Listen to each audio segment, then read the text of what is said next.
Hey students, welcome back to my channel Bansal biology. आज का जो वीडियो है इसमें हम मॉलिक्यूलर बायोलॉजी से रिलेटेड एक कॉन्सेप्ट देखने वाले हैं, that is 21st and 22nd amino acid के बारे में। Let's get started with the lecture guys. अगर हम यहाँ पर देखने की समझने की कोशिश करें तो अमाइनो एसिड्स बेसिकली क्या होते हैं, उनका काम क्या होता है? उनका काम होता है बेसिकली प्रोटीन की सिंथेसिस करवाना। यानी कि जब हम बहुत सारे अमाइनो एसिड्स को एक दूसरे के साथ जोड़ते हैं तो वो मिलकर किसकी सिंथेसिस करवाते हैं? वो मिलकर प्रोटीन की सिंथेसिस करवाते हैं। They will form protein. अगर हम यहाँ पर इस चीज को अच्छे से समझने की कोशिश करें तो इस प्रोसेस को हम ट्रांसलेशन कहते हैं। ट्रांसलेशन का बेसिकली मतलब क्या होता है कि जैसे कि मेरे पास समझे एक डबल स्ट्रैंडेड डीएनए प्रेजेंट है। इस डबल स्ट्रैंडेड डीएनए का मैंने ट्रांसक्रिप्शन करवाया जिसकी वजह से एक एमआरएनए बनेगा, और इस एमआरएनए का जब हम ट्रांसलेशन कराएंगे तो उसकी वजह से एक प्रोटीन की सिंथेसिस होगी। तो यहाँ पर कोई भी प्रोटीन बन सकता है। This is a normal procedure जिसके थ्रू प्रोटीन की सिंथेसिस होती है। अब इसके थ्रू अभी तक हमें यहाँ पे पता था कि 20 अमाइनो एसिड्स जो है वो इस प्रोसेस के थ्रू, इस ट्रांसलेशन के थ्रू यहाँ पे प्रोटीन में डाले जाते हैं। 20 अमाइनो एसिड्स यहाँ पे डाले जाते हैं।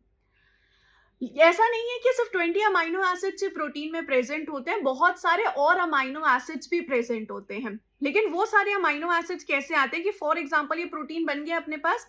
अब इसमें यहाँ पर क्या होगा? अब इसमें यहाँ पर पोस्ट ट्रांसलेशनल मॉडिफिकेशन होगी। What is the meaning of post translational modification? कि ये प्रोटीन एक बार बन चुका है, अब आप इसमें एक बार प्रोटीन बनने के बाद उस प्रोटीन के जो अमाइनो एसिड्स है उनमें आप कुछ मॉडिफिकेशन करा रहे हो, और इस मॉडिफिकेशन की वजह से भी अब क्या हो सकते हैं? कुछ अलग टाइप के अमाइनो एसिड्स इस प्रोटीन में आ सकते हैं। इसलिए जो एग्जिस्टिंग अमाइनो एसिड्स थे उनमें आपने कुछ मॉडिफिकेशन किया जिसकी वजह से अब यहाँ पर एक नया तरीके का अमाइनो एसिड इस प्रोटीन में आ गया। लेकिन ये सारे जो प्रोटीन्स हैं जिनमें जो अमाइनो एसिड्स आ रहे हैं 20 से ऊपर, वो कैसे आ रहे हैं? पोस्ट ट्रांसलेशनल मॉडिफिकेशन की वजह से आ रहे हैं। यानी कि एक बार ट्रांसलेशन हो चुके हैं उसके बाद आपने मॉडिफाई किया इनको।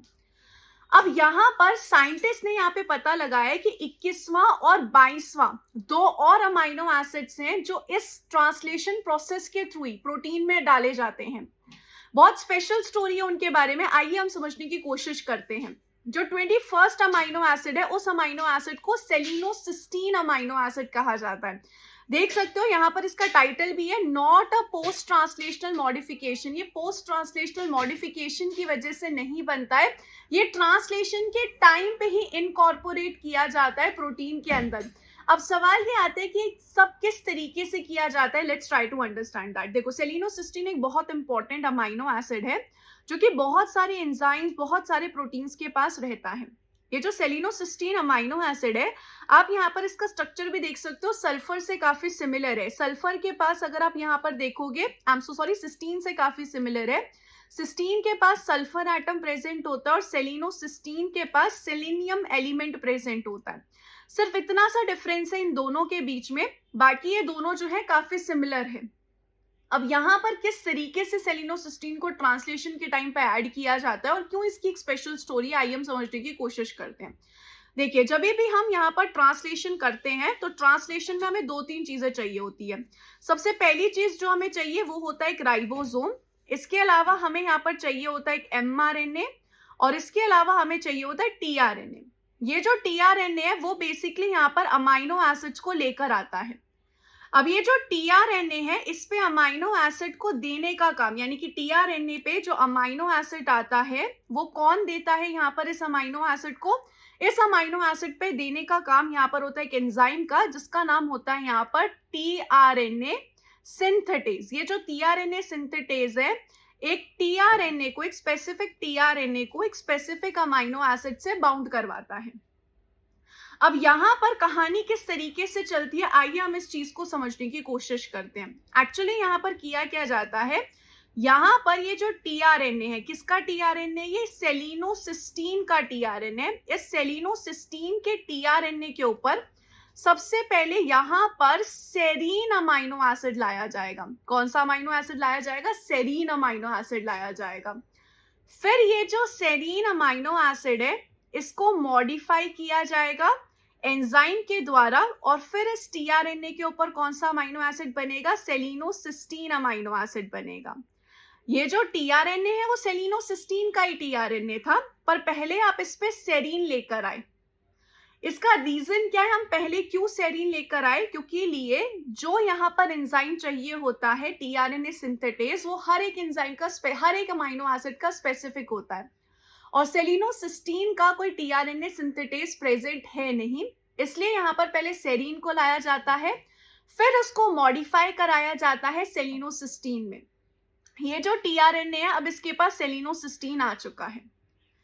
यहाँ पर टीआरएनए किस बेसिस पे अमाइनो एसिड को लेकर जाता है फॉर प्रोटीन सिंथेसिस, तो यहाँ पर ये भी एक कॉन्सेप्ट है जिसमें होता है कि एमआरएनए के पास कुछ कोडोन्स प्रेजेंट होते हैं, उन कोडोन्स को रीड करके टीआरएनए स्पेसिफिक अमाइनो एसिड को लेकर आता है।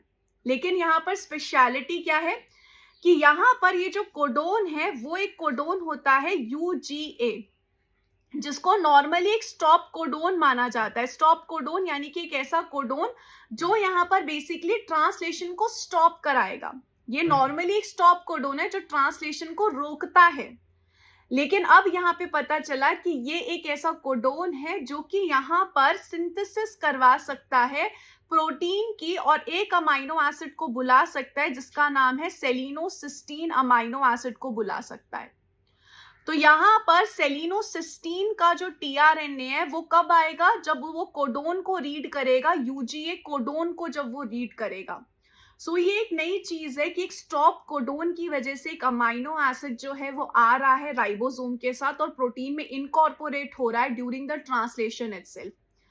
ये जो यहाँ पर आता है, ये टीआरएनए जो है राइबोसोम के पास आएगा, इसको लाने का काम किसका होता है, एक प्रोटीन का जिसका नाम होता है सेल बी। आप यहाँ पर इस नाम इसको देख भी सकते हो।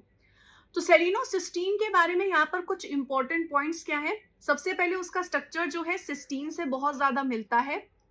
दूसरी चीज, जब टीआरएनए पे हम इसे बाउंड कराते हैं तो पहले सेरीन को बाउंड कराया जाता है, फिर सेरीन को एंजाइमेटिकली मॉडिफाई करके सेलिनोसिस्टीन में कन्वर्ट किया जाता है, क्योंकि सेरीन का स्ट्रक्चर और सेलिनोसिस्टीन का स्ट्रक्चर भी बहुत सिमिलर है। इसके पास हाइड्रोक्सिल ग्रुप होता है, इसके पास सेलेनियम होता है। एक बार ये हो गया तो अब टीआरएनए राइबोसोम के पास जाएगा, लेकिन यहाँ पर भी क्या स्पेशलिटी है कि जो कोडोन को रीड किया जाता है वो एक स्टॉप कोडोन है, और स्टॉप कोडोन को पढ़कर यहाँ पर जो टीआरएनए का एंटी कोडोन है वो इस स्टॉप कोडोन को पहचानेगा और वो यहाँ पर स्पेसिफिकली सेलिनोसिस्टीन को लेकर आएगा। सो इसलिए यहाँ पर ये जो सेलिनोसिस्टीन है ये यहाँ पर 21st अमाइनो एसिड कहा जाता है और पोस्ट ट्रांसलेशनली मॉडिफाई नहीं कहा जाता, क्योंकि ये ट्रांसलेशन के टाइम पे ऐड किया गया है। ऐसे यहाँ पर एक और अमाइनो एसिड होता है जिसका नाम है पाइरोलाइसिन, जिसको 22nd अमाइनो एसिड कहा जाता है, क्योंकि ये भी ट्रांसलेशन के टाइम पे ऐड होता है। ये भी एक स्टॉप कोडोन से कोड होता है जिसको यूएजी कोड कहते हैं। यहाँ पर जो पाइरोलाइसिन है, पाइरोलाइसिन जो है वो लाइसिन जो अमाइनो एसिड होता है उसके ऊपर पाइरोल रिंग होती है, उसके थ्रू यहाँ पर पाइरोलाइसिन अमाइनो एसिड की सिंथेसिस होती है। आप यहाँ पर देख भी सकते हैं ये लाइसिन अमाइनो एसिड है, इसके ऊपर आपने पाइरोलिन रिंग ऐड कर दी है जिसकी वजह से पाइरोलाइसिन की सिंथेसिस हुई है।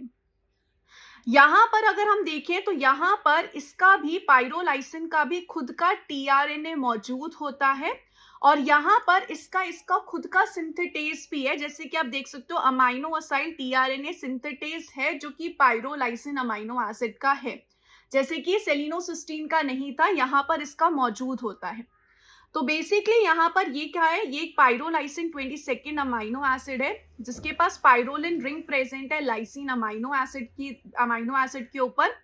ये एक यूएजी कोडोन से कोड होता है, यानी कि एक एमआरएनए के पास यूएजी कोडोन होगा, तो यहाँ पर इस टीआरएनए को पता होगा कि इसको क्या लाना है, इसको पाइरोलाइसिन अमाइनो एसिड लेकर आना है, पाइरोलाइसिन अमाइनो एसिड लेकर आएगा।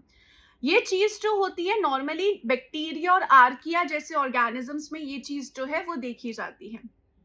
अगर हम यहाँ पर देखें, यहाँ पर ये जो टीआरएनए है पाइरोलाइसिन का स्पेसिफिक टीआरएनए PYLT जीन के द्वारा कोड किया जाता है, और इसका जो स्पेसिफिक सिंथेटेज है वो PYLS जीन के द्वारा कोड किया जाता है। यहाँ पर आप देख सकते हो इस टीआरएनए के पास CUA एंटीकोडोन होगा, क्योंकि ये जो एंटीकोडोन है वो इस एमआरएनए के कोडोन के साथ पेयर करेगा और पाइरोलाइसिन को प्रोटीन में ऐड कराएगा।